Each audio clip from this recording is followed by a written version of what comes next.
अस्सलाम वालेकुम। मैं हूं फैसल तारिड़।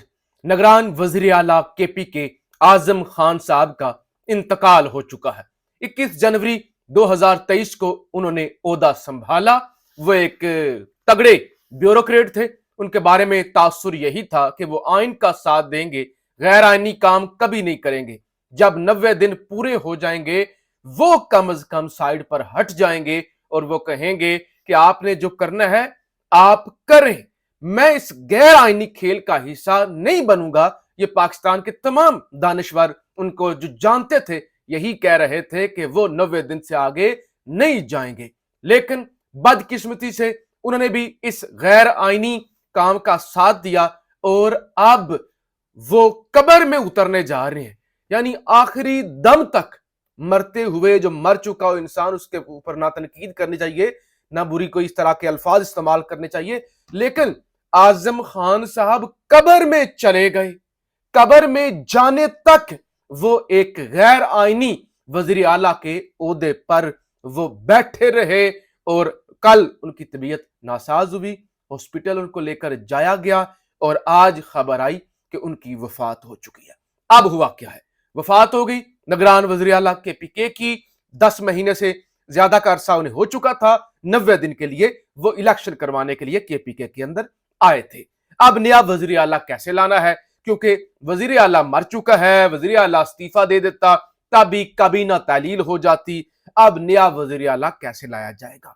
आइन के मुताबिक तो इस मुल्क के अंदर कुछ भी नहीं हो रहा, लेकिन आइन के मुताबिक नया वजीर आला आ नहीं सकता। कोई तरीका कार ही मौजूद नहीं है कि दूसरा निगरान वजीर आला कैसे आएगा। एक तो चले 90 दिन के लिए आ गए या 60 दिन के लिए, दूसरा कैसे आएगा? आइन के अंदर इस हवाले से कोई तरीका कार नहीं है। कंवर दिलशाद साहब वो ये फरमाते हैं कि ये हो सकता है कि सेनेट के कायदे ऐवान और कायदे हिजबे इख्तलाफ वो मुशावरत करें और मुशावरत के बाद जो है वो बता दें, इत्तफाक करें किसी एक नाम पर, तो वो वज़ीर आला निगरान हो सकता है। लेकिन सेनेट तो है, लेकिन सेनेट के कायदे हिजबे इख्तलाफ जो है वो गायब है, किसी को पता नहीं है। पीटीआई पर जिस तरह से वो जमीन तंग की गई है, तो लिहाजा अब वो वाली भी कोई जो है वो तरीका कार मौजूद नहीं है। कमेटी बनती है 6 रुकनी, अगर वो भी इत्तेफाक ना हो, बहरहाल ये प्रोसीजर भी होता हुआ नजर नहीं आ रहा। आखिरी फिर ये होता है कि चले गैर आइनी आप काम कर ही रहे हैं तो मजीद गैर आइनी सही कि इलेक्शन कमीशन, क्योंकि इलेक्शन कमीशन के ताबे होती हैं निगरान हुकूमतें, तो लिहाजा इलेक्शन कमीशन जिस बंदे को चाहे वो निगरान वज़ीर आला तैनात कर सकता है। अल्लाह ताला आजम खान साहब के दर्जात बुलंद करे।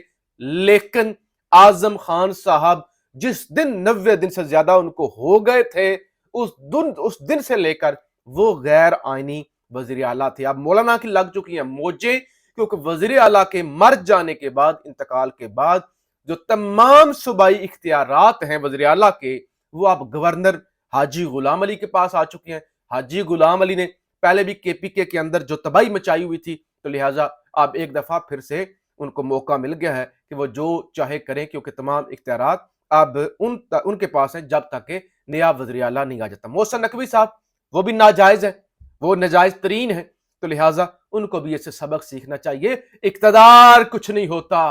वो आजम खान कुर्सी पर बैठा हुआ था, इख्तियार की कुर्सी पर था, इतनी लालच थी। असूलों ने ये नहीं कहा कि आजम तुम इस्तीफा दो, घर चले जाओ, ये जो करते हैं करते रहें। कब्र के अंदर ले गई इख्तियार की हवस, कब्र के अंदर। नकवी साहब कब्र भी है, मरना भी है, इस दुनिया से रुखसत भी होना है। दूसरे नंबर पे असद उमर। असद उमर जिन्होंने जो पीटीआई का हिस्सा थे, और ये 9 मई जो हुआ और ये सारा बयानिया बनाने में असद उमर का अगर आप कहें कि किरदार नहीं था, वो बड़े अच्छी बातें करते थे, नहीं, मुकम्मल किरदार था। पार्टी लाइन को मुकम्मल सपोर्ट कर रहे थे। अब कहें जी मैं तो अदारों से लड़ाई, वो नहीं चाहता, वो नहीं चाहता, ये सारी बकवास है। ऐसा बिल्कुल नहीं था। वो जनरल सेक्रेटरी थे, उनके होते हुए उनकी निगरानी में ये जो कुछ हुआ है वो हुआ है। पहले उन्होंने प्रेस कॉन्फ्रेंस की जेल से निकल के, और उन्होंने कहा कि मैं पीटीआई तो नहीं छोड़ रहा, लेकिन जनरल सेक्रेटरी के ओहदे से रिजाइन कर रहा हूं। आज जनाब उन्होंने एक ट्वीट किया और उन्होंने कहा कि 1 दहाई से ज्यादा अवामी जिंदगी के बाद मैंने सियासत को मुकम्मल तौर पर छोड़ने का फैसला किया है। जैसा कि मैं पहले भी अवामी सतह पर कह चुका हूं कि मैं रियासती अदारों के साथ तसादुम की पॉलिसी से मुत्तफिक नहीं हूं। और ऐसी पॉलिसी रियासती अदारों के साथ शदीद टकराव का बायस बनी है, जो कि मुल्क के मफाद में नहीं है। पीटीआई की बुनियादी रुकनियत से इस्तीफा दे रहा हूं। मैं इन तमाम लोगों का शुक्रगुजार हूं जिन्होंने अवामी जिंदगी में मेरा साथ दिया। खास तौर पर मैं NH54 की टीम और वोटर्स का शुक्रिया अदा करता हूं जिन्होंने मुझे 2 बार मुंतखब किया। हजूर, आपको नहीं मुंतखब किया, आप कराची से, आप सिंध से हैं। ये खान ने आपको खड़ा किया और खान के नाम पे आप इस्लामाबाद से जीत गए, वरना आपके तो 500 वोट नहीं है। आपके तो 500 वोट नहीं है किसी भी जगह पाकिस्तान में, 500 वोट नहीं है आपका, तो कोई हल्का ही नहीं है।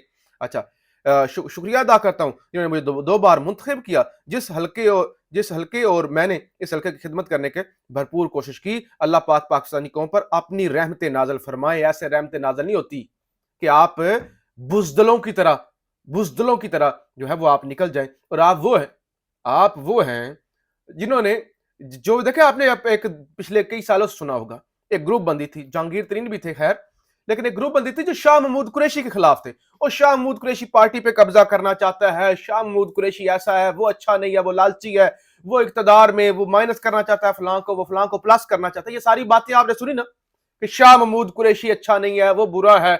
शाह महमूद कुरैशी तो खड़ा हुआ है, उसने तो एक दिन नहीं कहा, कल जो होगा वो देखा जाएगा। अभी पिछले दिनों भी खबरें थी, शदीद दबाव था शाह महमूद कुरैशी पे, और जियो न्यूज पे खबरें भी थी कि जियो न्यूज उनका इंटरव्यू करेगा, लेकिन वो नौबत नहीं है। उन्होंने कहा जीना मरना खान के साथ है, हो सकता है कल को छोड़ जाए, हो सकता है छोड़ जाए। आज के दिन तक जेलें बर्दाश्त करके, बार बार गिरफ्तारियां होके, बीवी उनकी बीमार, वो खड़े हुए हैं, आज भी खड़े हुए हैं, जेल के अंदर है।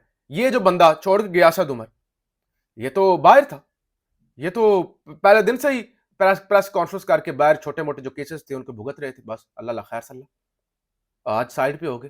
तो लिहाजा शाह महमूद कुरैशी पे तनकीद, शाह ऐसा, शाह महमूद कुरैशी लालची, पार्टी पे कब्जा करना चाहता है, फलां अच्छी पॉलिसी नहीं, फलां को टिकट बेचा, फलां को ये किया, फलां के साथ ये किया, फलां के साथ ये किया। आप किधर खड़े हैं? शाह महमूद कुरैशी तो आज भी खड़ा है। मैंने बड़ी तनकीद की शाह महमूद कुरैशी पे, आइंदा भी करेंगे, लेकिन जो असूल की बात है वो करनी चाहिए। पाकिस्तान जी वर्ल्ड कप से आउट हो चुका है। आज आखिरी मैच इंग्लैंड के साथ, बड़ी उम्मीदें थी जी पाकिस्तान को 500-600 स्कोर कर देगा, और उसके बाद इंग्लैंड वो जहां से क्रिकेट शुरू हुई, ठीक है वर्ल्ड कप के अंदर वो अच्छा नहीं खेल सके, इस वर्ल्ड कप के अंदर जहां से क्रिकेट शुरू हुई, क्रिकेट का बाप, उनको जी वो जल्दी जल्दी आउट कर देगा और वो बस जी पाकिस्तान के चांस बन जाएंगे। खराब परफॉर्मेंस पूरे वर्ल्ड कप के अंदर, अफगानिस्तान जैसी टीम से हार गए, और आज टॉस जीता और टॉस हारा पाकिस्तान ने और फील्डिंग की। और अब जाहिर है जब आपने टॉस हार दिया था उसी वक्त आप वर्ल्ड कप से आउट हो चुके थे। और ये जिस स्टेडियम के अंदर मैच हो रहा है, इसके अंदर तो इंडिया ने एक दफा को 350 स्कोर किए हुए, अदरवाइज तो दुनिया की बड़ी से बड़ी टीमें स्टेडियम के अंदर इस पिच पर 250 से ऊपर नहीं स्कोर कर सकी। और अब जनाब 50 जो है वो पाकिस्तान को तो जो है वो 300 स्कोर तक का भी टारगेट होता है, तो 6 ओवर्स के अंदर चेज करना होगा, जो कि इम्पॉसिबल है, इम्पॉसिबल हो ही नहीं सकता। अगर जो है वो 200 का होता है तो 4 ओवर के अंदर, अगर 150 का टारगेट होता है 3 ओवर के अंदर, अगर 100 का टारगेट होता है 2 ओवर के अंदर, और 50 रन का टारगेट होता है तो 2 ओवर के अंदर, तो ये तो इम्पॉसिबल है। पाकिस्तान टेक्निकली वर्ल्ड कप से अपनी खराब और घटिया तरीन परफॉर्मेंस के बाद बाहर हो चुका है। अब चीफ जस्टिस अमर फारूक इस्लामाबाद हाई कोर्ट के, उनके हवाले से भी आज जो है वो आवाज उठाई है जस्टिस मोहसिन अख्तर कियानी साहब ने। उन्होंने कहा कि जिस तरह सुप्रीम कोर्ट के इख्तियारात रेगुलेट हुए हैं, इस तरह इस्लामाबाद हाई कोर्ट के भी होने चाहिए। इस्लामाबाद हाई कोर्ट के चीफ जस्टिस ना हो तो उनके कायम मुकाम जो जज होता है उसके पास तो कोई इख्तियार नहीं होता, वो कोई बेंच नहीं बना सकता, किसी को जमानत नहीं दे सकता, वो कुछ भी नहीं, वो कर ही कुछ नहीं सकता जब तक कि चीफ जस्टिस वापस ना आए। तो लिहाजा इस हवाले से फुल कोर्ट होना चाहिए। इस हवाले से जो इख्तियारात हैं चीफ जस्टिस के वो रेगुलेट होने चाहिए। अगर हाई कोर्ट में, सुप्रीम कोर्ट में हो सकते हैं तो हाई कोर्ट के अंदर भी रेगुलेट होने चाहिए। जो सांप बन के बैठा हुआ है ना अमर फारूक, जो सब कुछ कंट्रोल कर रहा है, ऑल इन ऑल बना हुआ है, तो लिहाजा इसको कंट्रोल करना चाहिए ताकि इंसाफ की राह में रुकावट ना हो। अब अगर चीफ जस्टिस ना हो तो इसका मतलब ये है कि उस दिन जो है वो किसी को हिफाजती जमानत भी नहीं मिल सकती, जो किसी का भी बुनियादी हक है। तो लिहाजा आप अमर फारूक के इख्तियारात को रेगुलेट करने के हवाले से भी आवाजें उठ चुकी हैं। आप राय का इजहार जरूर कीजिएगा। पाकिस्तान जिंदाबाद।